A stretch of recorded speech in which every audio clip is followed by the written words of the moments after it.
Hello and good morning to everyone. दोस्तों, कैसे आप लोग?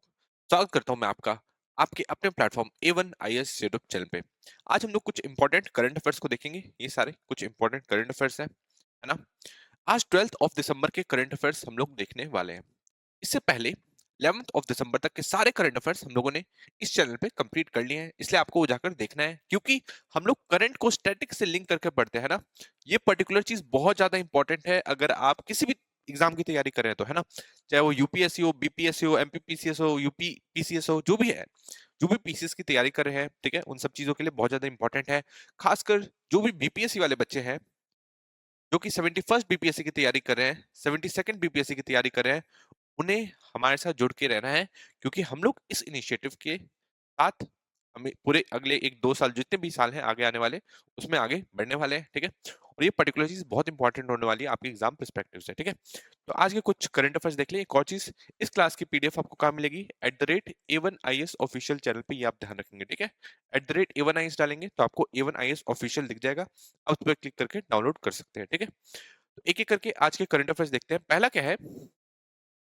यूनियन गवर्नमेंट, ध्यान से सुनना, यूनियन गवर्नमेंट मतलब central government names revenue secretary Sanjay Malhotra as RBI governor. ये आप ध्यान रखेंगे, ठीक है। ये कौन है? ये है संजय मल्होत्रा साहब। ये क्या थे? अभी तक क्या थे? ये फाइनेंस सेक्रेटरी थे। ये आपको ध्यान रखना है, ठीक है। ये फाइनेंस सेक्रेटरी थे गवर्नमेंट ऑफ इंडिया में, और अब इनको आरबीआई गवर्नर बना दिया गया है। ये चीज आपको ध्यान रखना है, ठीक है। इससे पहले गवर्नर कौन था, वो तो उनका नाम आप जानते ही हैं। एक एक करके हम लोग कुछ चीजों के बारे में देख लेते हैं, ठीक है। तो अभी तक हमारे आरबीआई के गवर्नर थे, कौन थे? शक्तिकांता दास थे। ये आपको ध्यान रखना है। जिनका अपॉइंटमेंट कब हुआ था? इनका अपॉइंटमेंट हुआ था 2018 में। ये चीज आप जानते होंगे, ठीक है। तो 2018 में इनको अपॉइंट किया गया था, है ना। और उसके बाद इनकी जो टर्म थी वो कितने साल की थी? अगले 3 सालों के लिए इनकी टर्म थी, है ना। बट आप जानते होंगे 2021 में की टर्म को बढ़ा दिया गया था कोविड के टाइम पे, क्योंकि ये बहुत अच्छा काम भी कर रहे थे, ठीक है। तो अब ये टोटल 6 इयर्स कंप्लीट कर चुके हैं अपने ऑफिस में। ये चीज आपको ध्यान रखना है, ठीक है। और अपने 6 साल अभी कंप्लीट कर चुके हैं, और अब अपनी जगह ये खाली करने वाले हैं, और इनकी जगह कौन आएगा? मल्होत्रा साहब आएंगे। ये चीज आप ध्यान रखेंगे, ठीक है। तो समझ में आया? इनको एक्सटेंशन मिला था, और इसी के साथ ये आप एक बार सर्च करेंगे, ठीक है, इसको चेक करेंगे कि इन्होंने टोटल कितने डेज बिताए हैं अपने ऑफिस में। उस बेसिस पे आपको पता चलेगा कि ये फर्स्ट पोजीशन पे है कि सेकंड पोजीशन पे है लॉन्गेस्ट सर्विंग गवर्नर के रूप में। ये आप देख के बताएंगे, ठीक है। ये चीज आपको चेक करना है। अब हम लोग देखेंगे किसके बारे में। शक्तिकांत दास हम लोगों ने पढ़ लिया, और अभी जो गवर्नर बने हैं उनका नाम क्या है? उनका नाम है संजय मल्होत्रा। ये आपको ध्यान रखना है। ये एक आईएएस ऑफिसर है, ये आप ध्यान रखेंगे, ठीक है। संजय मल्होत्रा साहब के बारे में आप ध्यान रखेंगे कि 1990 बैच के आईएएस ऑफिसर है, ये आप ध्यान रखेंगे। और ये आईआईटी कानपुर के एलुमनाई भी रह चुके हैं। वहां पे इन्होंने कंप्यूटर साइंस एंड इंजीनियरिंग करी, है ना। उसके बाद वो प्रिंसटन यूनिवर्सिटी में जाकर मास्टर्स करे, ठीक है। प्रिंसटन यूनिवर्सिटी में जाकर मास्टर्स करे किसमें? पब्लिक पॉलिसी में। ये चीज आप ध्यान रखेंगे, ठीक है। तो थोड़ी बहुत आपको बायोग्राफी पता होनी चाहिए किसकी, किसके बारे में? संजय मल्होत्रा के बारे में। इन्होंने कहाँ की थी? प्रिंसटन यूनिवर्सिटी में की थी मास्टर्स। ये चीज आप ध्यान रखेंगे, ठीक है। अब प्रिंसटन यूनिवर्सिटी के बारे में हम जानते होंगे, सब लोग ही जानते हैं, काफी पॉपुलर है यूएसए में, है ना। ये 1746 में इसे स्टैब्लिश किया गया था, और इस टाइम उस टाइम इसको कॉलेज ऑफ न्यू जर्सी कहा जाता था। ये चीज आप ध्यान रखेंगे, ठीक है।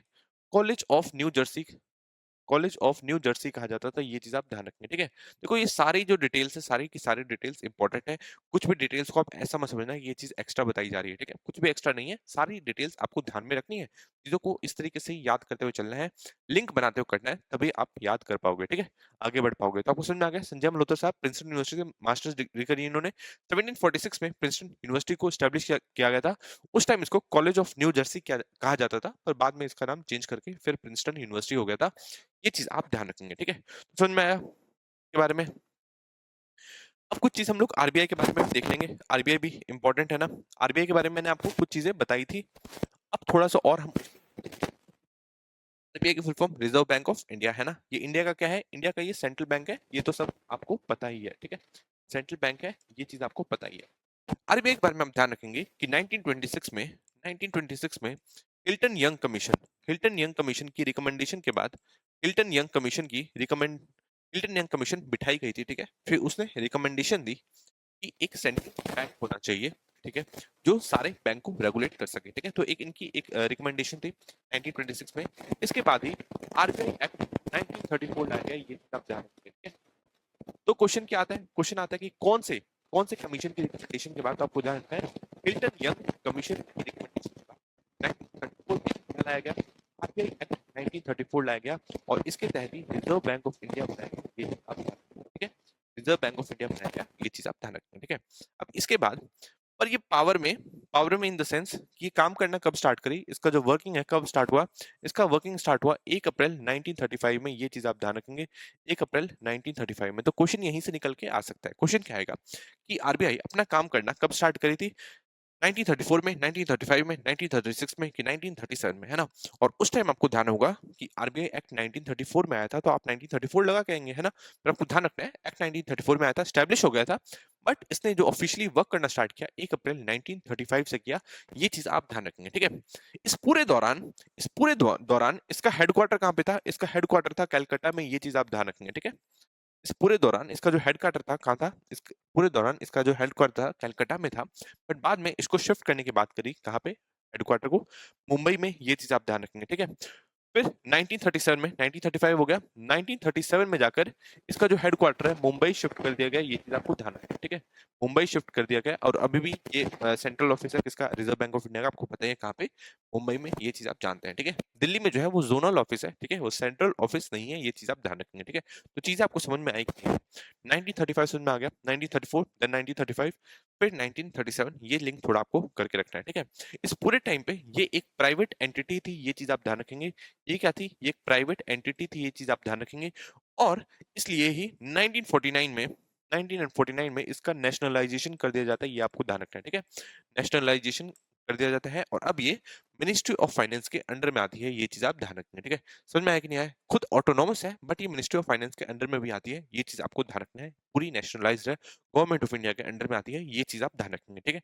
तो चीजें आपको ए टू जेड समझ में आई कि नहीं आई, किसके बारे में, आरबीआई के बारे में, ये चीज आपको ध्यान रखनी है, रिजर्व बैंक ऑफ इंडिया, अब आप कभी भूलने वाले नहीं है, ठीक है। अब हम लोग आगे बढ़ते हैं, कुछ चीजों को और देखेंगे, और क्या क्या चीजें हैं, ये चीज आपको समझ में आ गई। ये तो हम लोगों ने कवर कर लिया। एक और क्वेश्चन यहाँ से निकल के आ सकता है, ठीक है, एक और क्वेश्चन निकल के आ सकता है आरबीआई के बारे में, है ना, कि आरबीआई के पहले पहले गवर्नर कौन थे, तो क्वेश्चन निकल के आ सकता है, तो आपको ध्यान रखना है उनका नाम था सर ऑसबॉर्न ऑसबॉर्न स्मिथ, ये चीज आप ध्यान रखनी है, ठीक है। इनका नाम क्या था, सर ऑसबॉर्न स्मिथ, 1935 से लेके 37 तक इन्होंने सर्व किया था, ठीक है। 35 मैंने आपको बताया कि 35 में काम करना स्टार्ट करी थी कौन, जो आरबीआई है, अच्छे से 1 अप्रैल 1935 से स्टार्ट हुई थी, तो 1935 से लेकर 37 तक इन्होंने सर्व किया था, ये चीज आप ध्यान रखेंगे। अगर आपसे पूछ लिया जाए कि पहले इंडियन गवर्नर कौन थे, तो आपको ध्यान रखना है उनका नाम था सीडी देशमुख, ये चीज आप ध्यान रखेंगे, ठीक है। सीडी देशमुख, ये चीज आप ध्यान रखेंगे। आई थिंक ये 1943 से लेके 1946 या 47 था, ठीक है। एक बार आप थोड़ा सा चेक कर लेना, मेरे को एग्जैक्टली याद नहीं है, आप थोड़ा सा चेक कर लेंगे, समझ में आया। तो सीडी देशमुख समझ में आ गया, ऑसबोर्न स्मिथ समझ में आ गया, और एक और पॉइंट आप यहाँ पे ध्यान रखेंगे कि मनमोहन सिंह सिर्फ एक ऐसे प्राइम मिनिस्टर थे, मनमोहन सिंह ही सिर्फ एक ऐसे प्राइम मिनिस्टर थे जो कि आरबीआई के गवर्नर भी रह चुके थे। मनमोहन सिंह के बारे में आपको पता ही होगा कि वो आरबीआई के गवर्नर भी थे, है ना। तो पहले ऐसे प्रधानमंत्री थे जो कि आरबीआई के गवर्नर भी रह चुके हैं, ये चीज आप ध्यान रखेंगे, ठीक है।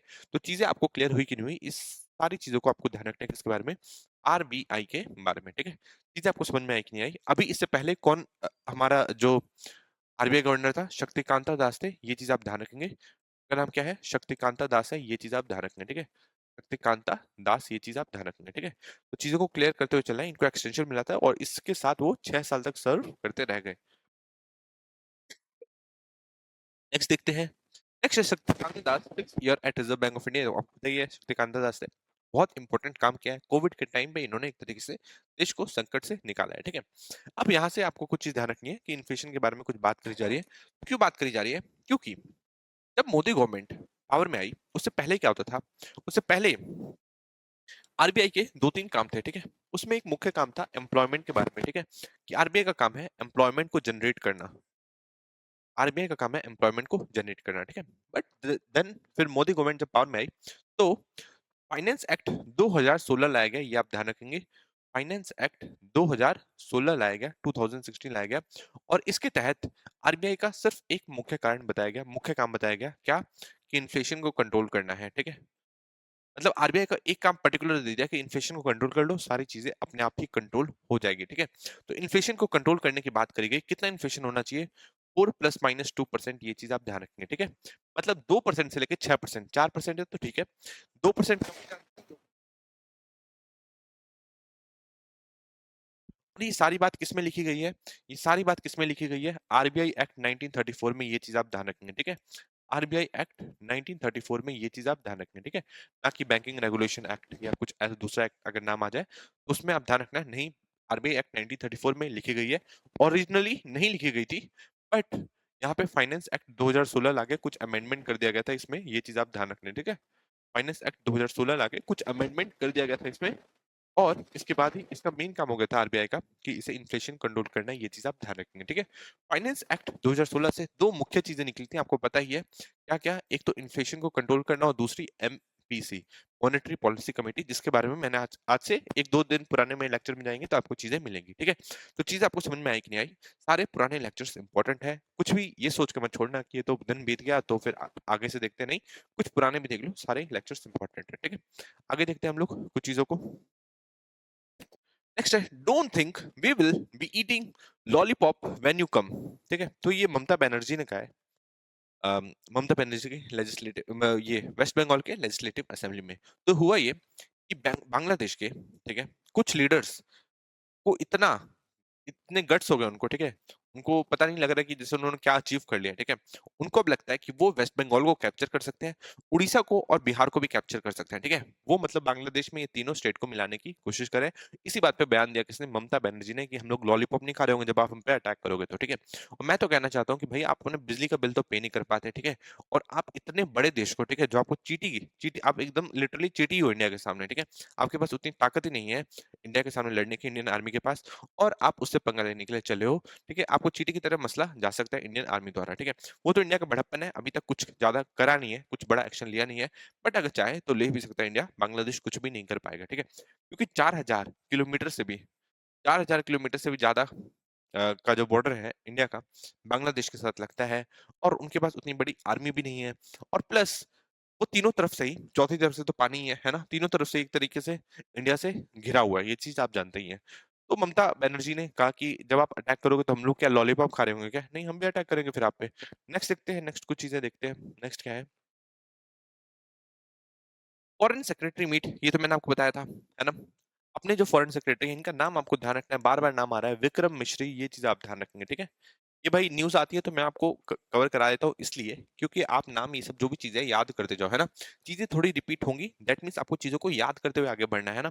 अगर कोई एक बड़ा टॉपिक आएगा तो हम लोग एक दो दिन तक उसको कवर करेंगे, ताकि आप चीजों को समझ पाओ गहराई से, ऐसा नहीं कि एक दिन आप पढ़ो फिर भूल जाओ, समझ में आया। तो विक्रम मिश्री गए, वहां के फॉरेन जो सेक्रेटरी हैं, ठीक है, जिनका नाम है मोहम्मद जसीम उद्दीन, उनसे मिले थे और उनसे अपना जो प्रॉब्लम है कन्वे किया कि भाई आपके यहाँ पे मिनोरिटीज पे अत्याचार हो रहे हैं, ठीक है, और ये जो मिनोरिटीज है भाग के फिर इंडिया की तरफ दौड़ती है, तो हमारी तरफ भी कुछ कुछ प्रॉब्लम स्टार्ट हो जाती है, ठीक है।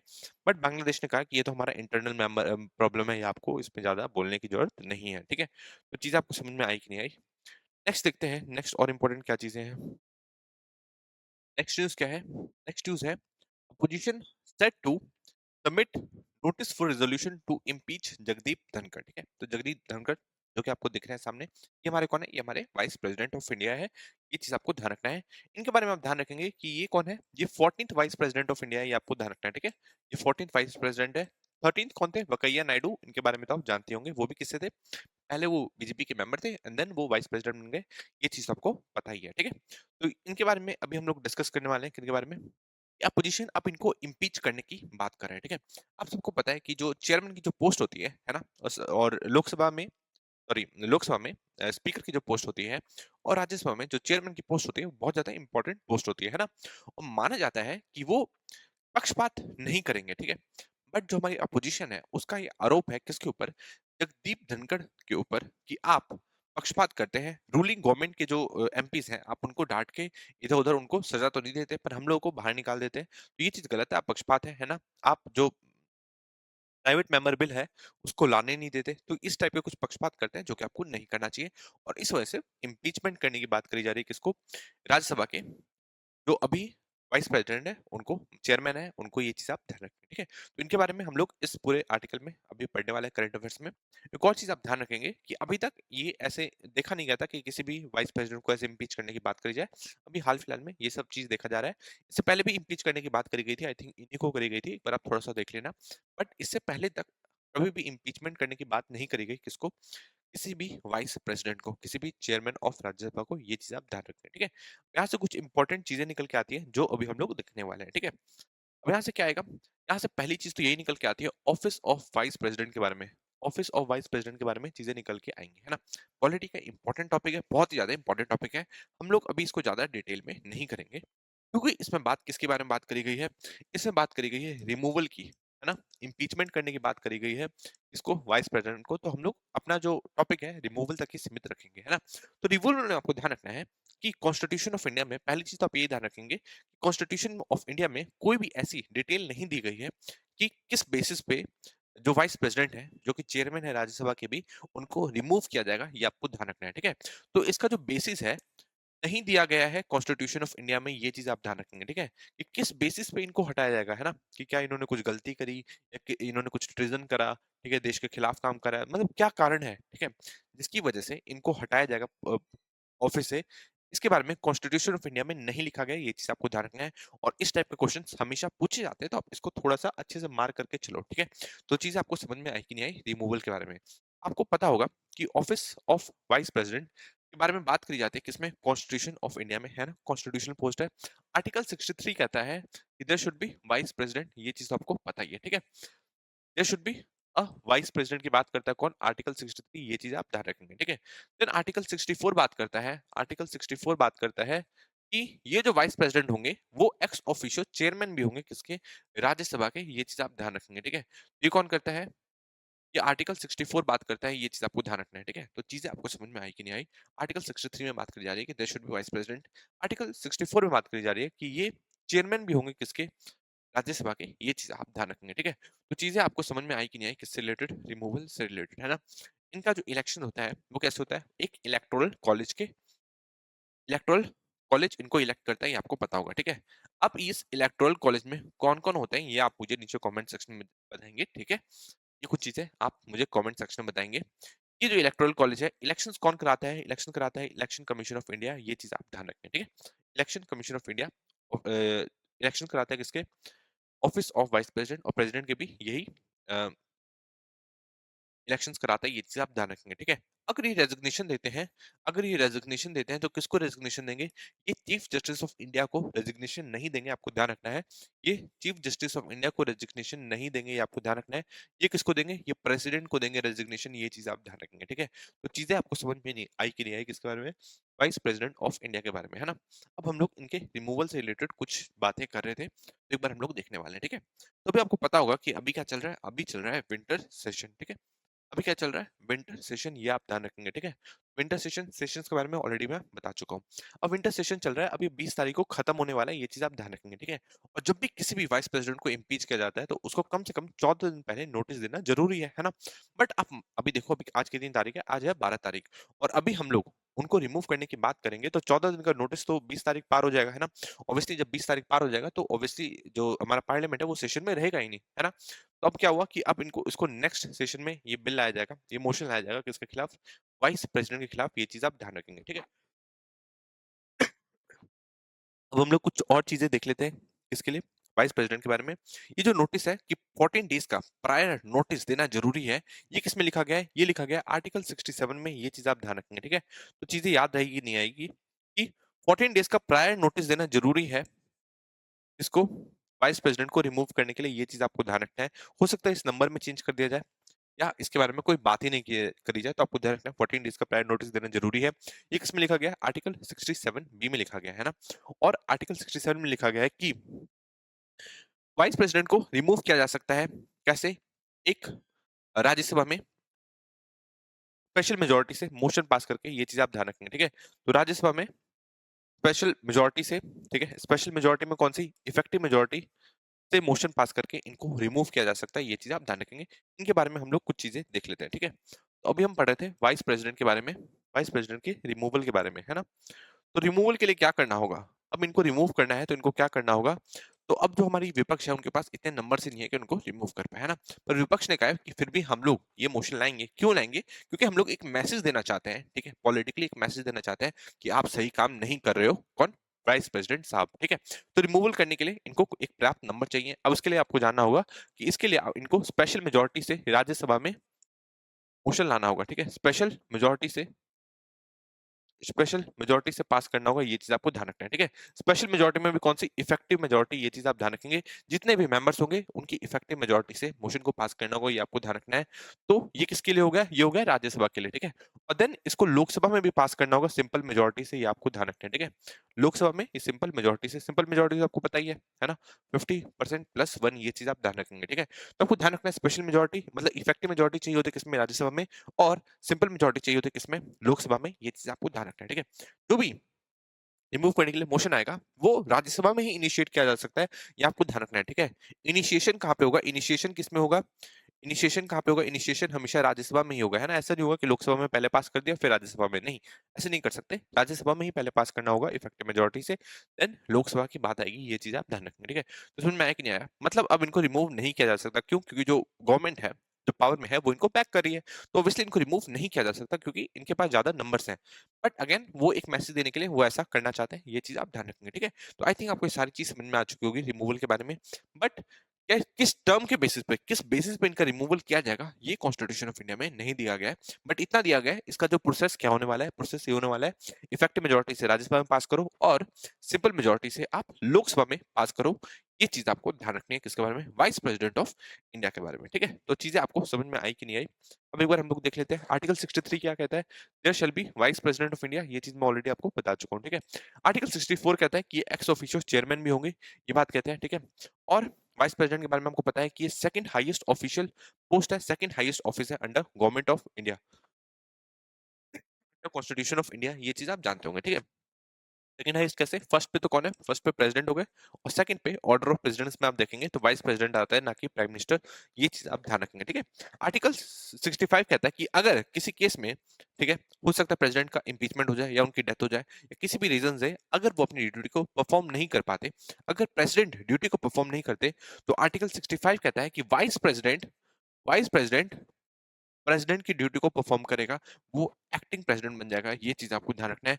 किसमें कही गई है ये इंपॉर्टेंट बात? आर्टिकल 65। और यहाँ से क्वेश्चन निकल के ऑलरेडी पूछे जा चुके हैं, ये चीज आपको ध्यान रखना है, ठीक है। तो यहीं से क्वेश्चन निकल के आते हैं जो भी आते हैं, ऐसा मत सोचना कहीं वो बाहर से पढ़ने को आपको मिल रहा है, नहीं। आपको लगेगा कि स्टैटिक का पार्ट है, बट अगेन मैं करंट में ये सारी चीजों को कवर कराता हूँ, तो आपको थोड़ा ध्यान से सुनना है, ठीक है। तो वाइस प्रेसिडेंट कहते हैं, वाइस प्रेसिडेंट, आर्टिकल 65 कहता है कि वाइस प्रेसिडेंट एक्टिंग प्रेसिडेंट की तरह वर्क करेगा। क्यों? अगर प्रेसिडेंट जो है उसका इम्पीचमेंट हो गया या उसकी डेथ हो गई या किसी भी वजह से वो अपनी ड्यूटी को अगर परफॉर्म नहीं कर पा रहा, तो ये चीज आपको ध्यान रखना है, ठीक है। तो चीजें आपको समझ में आई कि नहीं आई आर्टिकल 65 के बारे में? इसके साथ ही मैं आपको बता चुका हूँ कि जो नोटिस देने वाली बात थी कि 14 दिन का नोटिस दिया जाएगा, वो किस में था? आर्टिकल 67 सब क्लॉज बी में। ये चीज आपको ध्यान रखना है, ठीक है। आर्टिकल 66 बात करता है कि इलेक्शंस कैसे होंगे। इलेक्शन के लिए मैंने आपको बता दिया कि इलेक्टोरल कॉलेज बनता है ना, और इनके इलेक्शन को कंडक्ट कौन कराता है? Election commission of India. ये चीज आप ध्यान रखेंगे, ठीक है। और एक और चीज आपको ध्यान रखनी है कि वाइस प्रेसिडेंट अगले 5 साल के लिए, मतलब जब ये अपनी ऑफिस को अज्यूम करता है, ठीक है, मतलब जब अपने ऑफिस में जाते हैं तब से अगले 5 साल के लिए वो सर्व करते हैं। ये चीज आप ध्यान रखेंगे, ठीक है। तो आपको चीजें आपको समझ में आई कि नहीं आई, इस तरीके से आपको चीजों को कवर करते हुए चलना है, ठीक है। नेक्स्ट देखते हैं, नेक्स्ट टॉपिक है attack on Hindus in Bangladesh, protest march held from White House to US Capitol, ठीक है। तो आपको पता है कि इंडियन अमेरिकन है वो एक तरीके से प्रोटेस्ट कर रहे हैं किसके खिलाफ? जो हिंदूज पे अत्याचार हो रहा है कहाँ पे? बांग्लादेश में। ये चीज आप ध्यान रखेंगे, ठीक है। नेक्स्ट देखते हैं, तो कुछ इस तरीके से save Hindus in Bangladesh. Next देखते हैं, south Korea justice ministry imposes a travel ban on president Yoon over martial law, ठीक है। तो आपको पता ही है कि मार्शल लॉ की वजह लगाई थी किसने? प्रेसिडेंट यून सूक्योल, ऐसे करके इनका नाम था ना। इनका नाम आप भूलेंगे नहीं, सूक्योल से आप ध्यान रखेंगे। सियोल क्या है? सियोल साउथ कोरिया का कैपिटल है, तो आप इनका नाम कभी भूलने वाले नहीं है, ठीक है। तो इन्होंने क्या किया था? इन्होंने भाई साहब ने मार्शल लॉ लगा दिया था, इमरजेंसी लगा दी थी। और जो साउथ कोरिया की जो आर्मी है वो वहां की सड़क पे घूमने लग गई थी, ठीक है। बट वहां की संसद ने वो जो उन्होंने मार्शल लॉ लगाया था उसको हटाने के लिए मोशन पास कर दिया था। ये चीज आपको पता ही है, ठीक है। तो आप इस चीज पे ध्यान रखेंगे कि जो इनके डिफेंस मिनिस्टर है अब इनको डिटेन कर लिया गया है, और जो जस्टिस मिनिस्ट्री है अब अपने प्रेसिडेंट के खिलाफ ही कार्रवाई करने लगी है। क्योंकि जो पुलिस है वो इन्वेस्टिगेशन करने लगी किसके खिलाफ, तो यून सुक क्योल है जो वहाँ के प्रेसिडेंट है, ये चीज आप ध्यान रखें, ठीक है। बट अब यहाँ पे थोड़ा क्लैश वाला सिचुएशन बन रहा है, क्योंकि जो प्रेसिडेंट है उनके खुद के भी बॉडीगार्ड्स होते हैं इंडिया में, एसपीजी है, ठीक है, उनकी खुद की भी एजेंसी होती है जो सिर्फ प्रेसिडेंट को, जो प्राइम मिनिस्टर ऑफ इंडिया को प्रोटेक्ट करते हैं, तो वैसे प्रेसिडेंट ऑफ साउथ कोरिया को भी प्रोटेक्ट करने वाली एजेंसी होगी, ठीक है। उनके बीच में और पुलिस के बीच में यहाँ पे झड़प हो सकती है, ये चीज आप ध्यान रखेंगे, ठीक है। और वहाँ पे क्या चल रहा है, और वहाँ पे देखा गया कि ऐसे तो जो भी प्रेसिडेंट होता है उनको प्रोसिक्यूट नहीं किया जा सकता, ठीक है, उनको इम्यूनिटी मिलती है, बट अगर वो ट्रीजन करते हैं, ठीक है, अगर वो अपने देश के खिलाफ ही काम करते हैं, और ये जो इन्होंने मार्शल लॉ लगाया इसको देश के खिलाफ माना जा रहा है, तो उस केस में उन पे इन्वेस्टिगेशन भी हो सकता है, ये चीज आपको ध्यान रखना है, ठीक है। अब इसी इन्वेस्टिगेशन के तहत वहाँ की जो जस्टिस मिनिस्ट्री है उन्होंने इनके ट्रेवल बैन ही लगा दिया कि भाई देश छोड़ के बाहर नहीं जा सकते, ठीक है। आपको ये चीज ध्यान रखनी होगी कि जो साउथ कोरिया का जो इतिहास है, जितना हमें दिखता है दमकता दमकता, ठीक है, उतना अच्छा इतिहास इसका है नहीं, ठीक है। कई बार कू हो चुके हैं, ये कोई खास डेमोक्रेसी है नहीं जिस टाइप का दिखाया जाता है इसको कि बहुत अच्छी डेमोक्रेसी है, ठीक है। ऐसा यहाँ पे कुछ भी एग्जिस्ट नहीं करता, ये चीज आपको ध्यान रखना है, ठीक है। और इंडिया से कंपेयर करने की तो इसको बिल्कुल भी जरूरत नहीं है, हम लोग लाख गुना ज्यादा बेहतर है किससे, साउथ कोरिया से, ये चीज ध्यान रखना है। नेक्स्ट देखते हैं, नेक्स्ट इंपॉर्टेंट चीज क्या है। नेक्स्ट है Sheikh Hasina slams Yunus led government as fastest calls for him mastermind behind protest, ठीक है। तो इन्होंने मोहम्मद यूनुस को फास्टेस्ट बताया, ठीक है। और अभी आपको पता है कि इन्होंने एक रैली भी की थी अभी न्यूयॉर्क में, वर्चुअल रैली, इंडिया से इन्होंने एक तरीके से अपने जितने भी फॉलोअर्स हैं उनको उनका आह्वान किया था, और उनको बताया था कि जो मोहम्मद यूनुस है वो मास्टरमाइंड है, और ये फासिस्ट है, ये जो वहाँ की माइनॉरिटीज है, खासकर जो हिंदूज है, बुद्धिस्ट है और क्रिश्चियन है, उनको एक तरीके से प्रोसिक्यूट कर रहे हैं, ये चीज आप ध्यान रखेंगे, ठीक है। नेक्स्ट है PM Narendra Modi launches LIC बीमा सखी योजना। बीमा सखी योजना के बारे में ऑलरेडी मैं 2 से 3 दिन पहले करवा चुका हूँ, दोबारा करवाने की मुझे नहीं लगता अभी जरूरत है, फिर 1-2 दिन बाद अगर न्यूज में ज्यादा आएगा तो हम उसको फिर से कवर कर लेंगे। अभी के लिए आपको ध्यान रखना है एलआईसी बीमा सखी योजना के बारे में आप थोड़ा सा देख लेना। आपको पता है कि जो भी 18 से 75 साल की, 70 साल की जो महिलाएं हैं, है ना, जो भी 10th पास कर चुकी हैं वो as a LIC agent work कर सकती हैं। और अगर अगर किसी वुमेन ने स्नातक डिग्री मतलब बैचलर डिग्री कंप्लीट कर रखी है, तो वो एलआईसी डेवलपमेंट ऑफिसर भी बन सकती है, ये चीज आपको ध्यान रखना है, ठीक है। और जब वो ट्रेनिंग करेगी तो ट्रेनिंग उनकी 3 साल की होगी, ये चीज आप ध्यान रखेंगे। और इस ट्रेनिंग के दौरान उनको पहले साल में 7,000 रुपए पर महीने दिए जाएंगे, प्लस वो जो भी कमीशन इकट्ठा करती हैं, जो भी सेल करके, है ना, एलआईसी का इंश्योरेंस। और सेकंड ईयर में उनको 6,000 रुपए स्टाइपेंड दिए जाएंगे फिक्स, प्लस जितना भी कमीशन है। और तीसरे साल में उनको 5,000 रुपए प्लस जितना भी कमीशन है, ये चीज आप ध्यान रखेंगे, ठीक है। मतलब ये वुमेन के एम्प्लॉयमेंट के लिए बहुत ही अच्छी योजना है, इसके बारे में ऑलरेडी मैं आपको बता चुका हूँ, ठीक है। नेक्स्ट देखते हैं, नेक्स्ट इंपॉर्टेंट न्यूज क्या है। India needs the right to disconnect, ठीक है। अभी इंपॉर्टेंट चीज निकल के आता है कि राइट टू डिस्कनेक्ट क्या है ना। आपको पता होगा कि हमारे पास राइट टू स्लीप भी है, राइट टू रेपुटेशन भी है, ये सारी चीज मैंने आपको ऑलरेडी बता रखी है, ठीक है। अब आपको ध्यान रखना है कि इंडिया के पास राइट टू डिस्कनेक्ट नहीं है। तो क्या होता है ये right to disconnect? Right to disconnect आप समझेंगे, जो भी बंदे जॉब करें उनको पता होगा कि हम लोग, मतलब जो भी एम्प्लॉइज हैं वो काफी लंबे लंबे टाइम तक वर्क करते हैं, ठीक है। तो भी हाल फिलहाल में ऑस्ट्रेलिया में, मतलब इससे पहले फ्रांस में भी हो चुका है, बट ऑस्ट्रेलिया में भी ये बिल लाया गया कि इस टाइप से, है ना, लंबे टाइम तक काम करते हैं, प्लस जब वो घर जाते हैं तो उसके बाद भी उनके बॉस के फोन कॉल्स आते रहते हैं, ये कर दो वो कर दो ये सारी चीजें कर दो, ठीक है। ये चीज बिल्कुल गलत है। उनके पास उनका पर्सनल टाइम होना चाहिए, और उनके पास राइट टू डिस्कनेक्ट होना चाहिए कि वो कोई भी कॉल, जो भी उनके जो बॉस होंगे उनका कोई भी कॉल ना उठाए, कोई भी चीजें ना उठाए, ठीक है। किसी भी मेल का, किसी भी मैसेज का जवाब नहीं दे सकता है उस पीरियड में, जब वो एक बार ऑफिस से घर चला गया, तो ये आपको ध्यान रखना है, ठीक है। मतलब राइट टू डिस्कनेक्ट क्या है? राइट टू डिस्कनेक्ट है कि एक जो व्यक्ति है वो एक बार अपने घर चल जाए, मतलब अब एक बार उसने ऑफिस को लीव कर दिया, तो उसके बाद उसके ऊपर कोई भी बाध्यता नहीं है कि वो फोन कॉल्स का जवाब दे, वो सिंपली इग्नोर करेगा, कोई भी मैसेज का जवाब नहीं देगा। राइट टू डिस्कनेक्ट यही कहता है, ये आपको ध्यान रखना है। और इससे रिलेटेड बिल अभी कहाँ पे पास हुआ? तो ऑस्ट्रेलिया में पास हुआ, ये चीज आप ध्यान रखेंगे, और यहाँ से क्वेश्चन निकल के आ सकता है, ये चीज आप ध्यान रखेंगे, ठीक है। इंडिया में राइट टू डिस्कनेक्ट नहीं है, बट इंडिया के एक बहुत ही important member of parliament Shashi Tharoor ने कहा कि इंडिया के लोग भी 55 घंटे से ज्यादा काम करते हैं हर एक वीक में। मैं तो कहूंगा 60 घंटे, 65 घंटे से भी ज्यादा ही करते होंगे, ठीक है। 60-62 घंटे से भी ज्यादा ही काम करते होंगे, ठीक है। तो इन्होंने कहा कि पार्लियामेंट ने मुद्दा उठाने की बात करी कि 55 घंटे से ज्यादा वर्क करते हैं, और 49% जितने भी एम्प्लॉयज हैं उनसे पूछा जाए तो कहते हैं कि उनकी जो मेंटल हेल्थ है सीवियरली खराब हुई है, किसकी वजह से? लगातार काम करने की वजह से। ये चीज आप ध्यान रखेंगे, ठीक है। राइट टू डिस्कनेक्ट इंडिया में अभी तक तो नहीं है, बट इसमें चर्चा की जा सकती है। क्यों? क्योंकि इंडिया का जो डीपीएसपी है, डीपीएसपी के बारे में जानते होंगे, डायरेक्टिव ये जो डायरेक्टिव्स हैं, ठीक है, जो गवर्नमेंट है, जो भी स्टेट है उसको फॉलो करना है, कॉन्स्टिट्यूशन में लिखा गया है, उसमें आर्टिकल नंबर 38 में कहा गया है, mandates the state to promote the welfare of the people. People के वेलफेयर को प्रमोट करना होगा, और वेलफेयर कैसे होगा? अगर आप उनको राइट टू डिस्कनेक्ट देंगे, है ना, ऐसा नहीं कि वो जॉब ही पूरा करते रहे, पूरा जीवन उनका ऐसे बीत जाए, है ना, सुबह से लेकर रात तक वो उठे तो सुबह से काम उनको मिल जाए और रात तक वो काम ही करते जाए, और घर पे जाने के बाद भी उनको 10 काम आ जाए। तो इस टाइप का अगर आप राइट टू डिस्कनेक्ट लाएंगे, ठीक है, उनको डिस्कनेक्ट करने की कोशिश करेंगे उनके ऑफिशियल काम से, तो एक तरीके से उनका वेलफेयर भी प्रमोट होगा। तो आर्टिकल 38 इस चीज की बात करता है, ठीक है। आर्टिकल 39 ई करता है, directs the states to ensure the health and strength of workers. ये सारी चीज हमारे आर्टिकल्स में दी गई है, हमारे डीपीएसपी में दी गई है, और इसका यूज करके जो हमारी सुप्रीम कोर्ट है, ठीक है, या जो हमारा पार्लियामेंट है, राइट टू डिस्कनेक्ट पास कर सकता है, और सुप्रीम कोर्ट इस पे कानून बनाने के लिए सेंट्रल गवर्नमेंट को कह सकता है। ये चीज आप ध्यान रखेंगे, ठीक है। तो आर्टिकल 38 39 ई कवर हो गया। प्लस सुप्रीम कोर्ट कैसे जजमेंट देते, कौन से, Vishakha versus state of Rajasthan 1997 का। इसमें किसके बारे में बात करी गई? सेक्सुअल हरासमेंट से रिलेटेड बात करी गई, वर्क प्लेस पे सेक्सुअल हरासमेंट नहीं होना चाहिए। प्लस इसमें डिग्निटी, राइट टू डिग्निटी की भी बात करता है, ठीक है। तो हम लोग डिग्निटी कैसे सेव करेंगे, ठीक है, अगर कोई व्यक्ति है वो घर चल जाए उसके बाद भी हम लोग उसको बम्बार्डमेंट करते रहे कि आप ये करो वो करो, ठीक है, आप इस मेल का जवाब दो, तो वो तो चीज गलत है ना। राइट टू डिग्निटी होना चाहिए। Ravindra Kumar Dhariwal and ORS versus union of India में आर्टिकल 14 के बारे में कहा कि इसमें इंक्लूसिविलिटी होनी चाहिए, ठीक है, मतलब अगर कोई दिव्यांग व्यक्ति है, ठीक है, तो उसको भी काम करने का उतना ही मौका मिलना चाहिए। और प्रवीण प्रधान वर्सेस स्टेट ऑफ उत्तरांचल में कहा गया कि वर्कप्लेस पे ह्यूमिलेशन नहीं होना चाहिए, ठीक है, right against workplace humiliation and inhumane treatment under guys of administrative control. ये सारी चीज आप ध्यान रखेंगे, ठीक है। तो चीज आपको समझ में आ रही है कि नहीं आ रही? हमारे पास अभी कोई भी ऐसा कानून नहीं है, ठीक है, हमारे पास ऐसा कोई भी राइट अभी नहीं है, ये चीज आपको ध्यान रखना, कोई भी फंडामेंटल राइट नहीं है।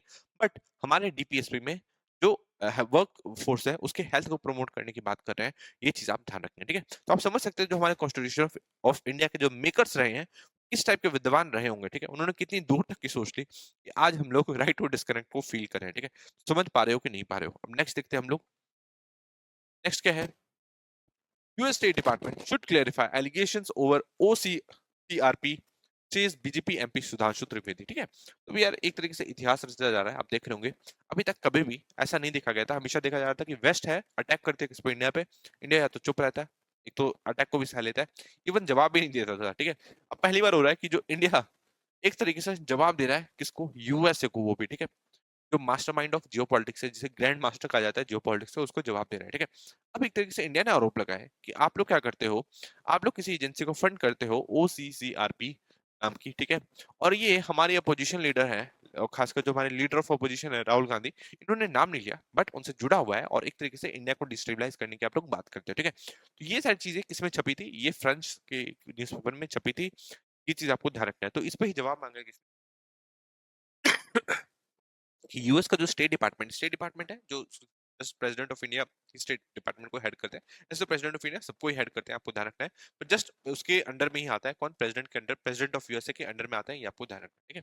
चीजें आई आई कि नहीं आई समझ में? तो यूएस स्टेट डिपार्टमेंट को जवाब देना चाहिए कि भाई ये जो एलिगेशन आपके लगे हैं आप जवाब दो, ठीक है। तो पहले क्या देखा जा रहा था कि यूएसए एलिगेशन लगाता था, कनाडा एलिगेशन लगाया, इंडिया जवाब देने पे लगा है, जवाब को ज्यादा सुना भी नहीं जाता था, ठीक है। बट अब इंडिया एक तरीके से एलिगेशन लगा रहा है, अब उसको जवाब देने की बात करी है, ठीक है। उससे पहले भी एक बार, एक दिन पहले भी यूएस की तरफ से कुछ जवाब आया था कि वो बहुत ज्यादा डिसअपॉइंटेड है, ये देखिए कि इंडिया की जो रूलिंग गवर्नमेंट है उसका एक एमपी इस टाइप की बातें कर रहा है, ये सारी एलिगेशंस फॉल्स है, ठीक है। बट आप सबको पता है कि यूएसए किस टाइप काम करता है, वो प्राइवेट लोगों को कुछ पैसे देता है और एक तरीके से सामने वाली कंट्री को डिस्टेबलाइज करने की कोशिश करता है, ठीक है। और खासकर इस बार जो हमारे इंडिया एमपीज है, उन्होंने डीप स्टेट का जिक्र लिया, ठीक है। डीप स्टेट क्या है? डीप स्टेट वही है जो दिखता आपको नहीं है बट वो एग्जिस्ट करता है, ठीक है। ये ऐसा स्टेट है जो लीगली तो कॉन्स्टिट्यूशनली पावर में नहीं है यूएसए में, बट वो एग्जिस्ट कर रहा है और एक तरीके से पूरे यूएसए को कंट्रोल करता है, और यूएसए से वो पूरे वर्ल्ड को कंट्रोल करने की कोशिश करता है, ठीक है। इसमें बड़े बड़े ब्यूरोक्रेट्स भी हो सकते हैं ना, बहुत बड़े, और पुराने पॉलिटिशियंस भी हो सकते हैं, और बड़े बड़े बिजनेसमैन भी होते हैं, ये चीज आपको ध्यान रखना है, ठीक है। चीजें आपको समझ में आई कि नहीं आई, वो अपने इंटरेस्ट के लिए, जैसे अभी आई थिंक डोनाल्ड ट्रंप पे भी जो हुआ था हमला, मुझे जहां तक लगता है कहा गया कि वो ईरान ने हमला कराया, बट मेरे को जहां तक लगता है वो डीप स्टेट का ही कारनामा था, ठीक है। नेक्स्ट चीजें हम लोग देखते हैं। तो यूएस के स्टेट डिपार्टमेंट से जवाब आया था कि ये डिसअपॉइंटिंग है, इस टाइप की बातें आपको नहीं करनी चाहिए, ये सारी बातें उन्होंने कही, ठीक है। नेक्स्ट न्यूज है supreme court uses plenary powers to allow a women army officers plea for permanent commission. ठीक है, तो इससे रिलेटेड न्यूज आ रही है, ये कैसे हुआ, ये आर्टिकल 142 को यूज करके सुप्रीम कोर्ट ने करा है। ठीक है, अब इसके बारे में मैं बाद में बात करूंगा आपसे, इसको थोड़ा एक्सप्लेन करके मुझे समझाना पड़ेगा। इसके बारे में आप थोड़ा सा हिस्ट्री जानेंगे तभी चीज समझ में आ सकती है। ठीक है, आर्टिकल 142 क्या है, आर्टिकल 142 कौन यूज करता है, आर्टिकल 142 यूज करता है सुप्रीम कोर्ट किसी भी केस में कंप्लीट जस्टिस के लिए, ये आपको ध्यान रखना है। ठीक है, तो आर्टिकल 142 का आपको लिंक करना है कंप्लीट जस्टिस से, ये चीज आप ध्यान रखेंगे। इस पूरे आर्टिकल को मैं आपको समझाऊंगा नेक्स्ट क्लास में, एक दो क्लास में हम लोग इसको लेकर आएंगे। ठीक है, आगे बढ़ते हैं अभी के लिए। Stealth frigate INS Sushil commission commission into Indian navy in Russia. ठीक है, आपको पता है कि जो हमारे राजनाथ सिंह है वो कहाँ गए थे, मॉस्को रशिया गए हुए थे, है ना, पुतिन से उनकी मुलाकात भी हुई, ये सारी चीजें हुई थी। ठीक है, वहीं पे मैंने आपको बताया था आईएनएस सुशील के बारे में, है ना, और इसकी जो जितनी भी फीचर्स है इसके बारे में मैंने आपको बता दिया था। बहुत ज्यादा इंपॉर्टेंट है, जो भी आपका अपकमिंग एग्जाम है उसके लिए, जो भी बीपीएससी सब जो भी देंगे आप, ठीक है, यूपीएससी के लिए बहुत ज्यादा इंपॉर्टेंट हो जाता है। ठीक है, तो आईएनएस सुशील को अभी कमीशन कर लिया गया है, और इसको कहाँ से लॉन्च किया गया आपको ध्यान रखना है, तो इसको लॉन्च किया गया कलिनग्राड से, ये चीज आप ध्यान रखेंगे। ठीक है, कलिनग्राड से इसे लॉन्च किया गया है, ये चीज आपको ध्यान रखना है। ठीक है, कलिनग्राड रशिया में, रशिया के मेनलैंड का पार्ट नहीं है, इसकी लोकेशन मैं आपको बताऊंगा, अभी दिखाऊंगा कलिनग्राड कहाँ पे है, तो वहां से इसको लॉन्च किया गया, बाल्टिक सी के पास आपको दिखेगा आईएनएस तुशील को। ठीक है, आईएनएस तुशील के बारे में मैंने आपको बताया था कि multi role stealth stealth guided missile guided missile missile frigate है, ये सारी चीज मैं आपको बता चुका हूँ। ठीक है, इसमें मैंने आपको ये सारा मतलब भी बताया था कि मल्टी रोल मतलब क्या होता है, ये बहुत सारे अलग अलग टाइप के ऑपरेशंस कर सकता है, इवैक्यूएशन ऑपरेशन से लेके अगर किसी पे अटैक करना हो, चाहे वो सी में करना हो या एयर में करना हो या लैंड पे करना हो, ये सारे अटैक करने के लिए कैपेबल है, मल्टी रोल है, ये आपको ध्यान रखना है। ठीक है, नेक्स्ट है स्टेल्थ, मतलब ये सामने वाले को रडार से बच भी सकता है, और इसके पास गाइडेड मिसाइल भी है अटैक करने के लिए, ये चीज आपको ध्यान रखना है। ठीक है, प्लस फ्रिगेट फ्रिगेट का मेन काम होता है, कोई भी बड़ी वॉरशिप है, ठीक है, कोई भी बड़ी वॉरशिप आ रही है तो उसको प्रोटेक्ट करने के लिए आसपास कुछ फ्रिगेट्स चलती हैं, ये आपको ध्यान रखना है। ठीक है, बट आप ये ध्यान रखेंगे कि अगर कंडीशंस विपरीत बनी तो उस केस में फ्रिगेट एक डिस्ट्रॉयर का भी काम कर सकता है, वो सामने से जो भी एनिमी है उसको एंगेज भी कर सकता है, ये आपको ध्यान रखना है। ठीक है, फ्रिगेट और डिस्ट्रॉयर में आपको फर्क पता होना चाहिए। आप ध्यान रखेंगे कि आईएनएस सुशील इवन जो ब्रह्मोस मिसाइल है उसको भी कैरी कर सकता है, ये चीज आपको ध्यान रखना है। ठीक है, ब्रह्मोस मिसाइल भी किसने बनाया, इंडिया और रशिया ने मिलकर बनाया, ये आप ध्यान रखेंगे। और आईएनएस सुशील भी किसने बनाया है, इंडिया और रशिया ने मिलकर बनाया, ये आप ध्यान रखेंगे। ठीक है, इसमें इंडिया ने अराउंड 26% के आसपास इंडिया की टेक्नोलॉजी लगी है, और जितनी भी टेक्नोलॉजी है वो रशिया की लगी है, ये चीज आप ध्यान रखें। ठीक है, तो ये एक तरीके से मेक इन इंडिया के लिए भी काफी अच्छा है ना, कि हम लोग एक तरीके से अब अपनी खुद की टेक्नोलॉजी को यूज कर पाते हैं, अपने इक्विपमेंट्स लगाने की कोशिश करते हैं, हमारी जो खुद के मशीन्स हैं, जो भी हम लोग ले रहे हैं, ठीक है, तो उन सारी चीजों में हम लोग अब खुद के इक्विपमेंट्स भी यूज कर पाते हैं। ठीक है, तो इंडिया के लिए काफी अच्छी बात है, ये चीज आप ध्यान रखेंगे, क्योंकि रशिया मेक इन इंडिया को सपोर्ट भी करता है, किसने कहा, राजस्थान, ये राजनाथ सिंह ने कहा, ये चीज आप ध्यान रखेंगे। ठीक है, नेक्स्ट देखते हैं कलिंग की एक बार मैं लोकेशन में आपको दिखा देता हूँ, कलिंग गार्ड की एक बार लोकेशन में आपको दिखाता हूँ, ये देखो, ये आपको मेनलैंड रशिया दिखेगा, है ना, इधर मैंने आपको बताया था कि एस्टोनिया, लातविया और लिथुआनिया। ठीक है, एस्टोनिया के साथ बॉर्डर शेयर कर रहा है कौन, रशिया। ठीक है, फिर लातविया और हो गया ये लिथुआनिया। अब यहाँ पे देखो, लातविया के साथ भी बॉर्डर शेयर कर रहा है कौन, रशिया, और लिथुआनिया के साथ आपको लग रहा हो नहीं शेयर कर रहा है। ठीक है, पर आपको ध्यान रखना है, यहाँ पे रशिया का एक और पार्ट है कलिनगार्ड, जिससे हमारे पास अंडमान एंड निकोबार आइलैंड है। ठीक है, इंडिया के मेनलैंड से थोड़ा दूर, तो वैसे ही रशिया के मेनलैंड से दूर रशिया का एक पार्ट है कलिनगार्ड करके। ठीक है, यहाँ पे उनकी आर्मी भी डिप्लॉय रहती है, तो यहाँ से कमीशन किया गया है क्या, किसको, आईएनएस सुशील को, ये आप ध्यान रखेंगे। ठीक है, आईएनएस सुशील को, ये चीज आप ध्यान रखेंगे। ठीक है, ये क्या हो गया, ये बाल्टिक सी हो गया, ये सारी चीज मैं आपको ऑलरेडी बता चुका हूँ। ठीक है, तो चीजें आपको समझ में आई कि नहीं आई, किसके बारे में, कलिनगार्ड के बारे में, यहीं से आईएनएस सुशील को लॉन्च किया गया है, ये चीज आप ध्यान रखेंगे। और इस तरीके से रशिया का बॉर्डर लिथुआनिया से भी लग रहा है और पोलैंड से भी लग रहा है, इस चीज को आप थोड़ा सा ध्यान रखेंगे। ठीक है, तो चीजें कवर हुई कि नहीं हुई, इस तरीके से आपको थोड़ा सा पढ़ाई करनी है, तभी सारी चीज कवर होगी। नेक्स्ट देखते हैं, नेक्स्ट न्यूज में क्या है, नेक्स्ट है, ये चीज तो मैं ऑलरेडी आपको बता चुका हूँ, implementation of POSH act to political parties approach election commission first supreme court tells petitioner. ठीक है, सुप्रीम कोर्ट ने कहा कि यार पहले आप इलेक्शन कमीशन के पास जाओ, इलेक्शन कमीशन अगर कुछ करना चाहे तो वो पहले कर सकते हैं। ठीक है, बाद में अगर आपको आना हो तो हमारे पास आना। ठीक है, तो ये पोस्ट एक्ट क्या है, पोस्ट एक्ट है, आपको मैंने आपको बताया था कि विशाखा केस के बारे में, है ना, विशाखा केस 1997 के बारे में, विशाखा केस में क्या की थी कि जो सेक्सुअल हरासमेंट होता है वुमेन का वर्क प्लेस पे, उसके खिलाफ लाया गया था, ये आपको ध्यान रखना है, ठीक है। तो ये कुछ कोड ऑफ रूल्स थे जो किसने बनाया था, सुप्रीम कोर्ट ने बनाया था, ठीक है। पर सुप्रीम कोर्ट ने उसमें एक ये पॉइंट भी कहा था कि जब पार्लियामेंट कुछ लेजिस्लेशन पास कर लेगा तो ये जो हमारा विशाखा केस के रिलेटेड जो भी गाइडलाइंस है वो फिर हम निरस्त हो जाएंगी, और जब तक कि पार्लियामेंट कोई लेजिस्लेशन पास नहीं करता तब तक के लिए हम लोग सिर्फ बना रहे हैं, ठीक है। तो 2013 में पोस्ट एक्ट को लाया गया, ये आपको ध्यान रखना है, पोस्ट एक्ट को लाया गया, ये चीज आप ध्यान रखनी है, ठीक है। Prevention prohibition and reduction act 2013 post act को लाया गया, वुमेन के खिलाफ जो वर्क प्लेस पे हरासमेंट होता है, सेक्सुअल हरासमेंट होता है उसके खिलाफ, ठीक है। तो इन्होंने कहा, एक पिटिशनर गया, उन्होंने कहा कि कोई भी पॉलिटिकल पार्टी है वो भी वहां पे भी पोस्ट एक्ट लागू होना चाहिए, ठीक है, क्योंकि वहां पे बहुत सारी वुमेन्स वर्क करती है, ठीक है। वर्क करती है तो उनका वर्क प्लेस है, और वर्क प्लेस पे उनका भी हरासमेंट नहीं होना चाहिए, ठीक है। बट इस पे सुप्रीम कोर्ट ने रिब्यूटल देते हुए कहा कि यार वो कोई कंपनी तो नहीं है ना, यहाँ पे कोई एम्प्लॉयर और एम्प्लॉय वाला सिचुएशन तो नहीं है, एम्प्लॉयर और एम्प्लॉय वाला सिचुएशन तो है नहीं, है ना। तो इसको ऐसा हम लोग नहीं कर सकते, ठीक है। आप एक काम करो, आप इलेक्शन कमीशन ऑफ इंडिया के तरफ जाओ, ठीक है, वो हो सके तो कुछ कर पाए, ठीक है।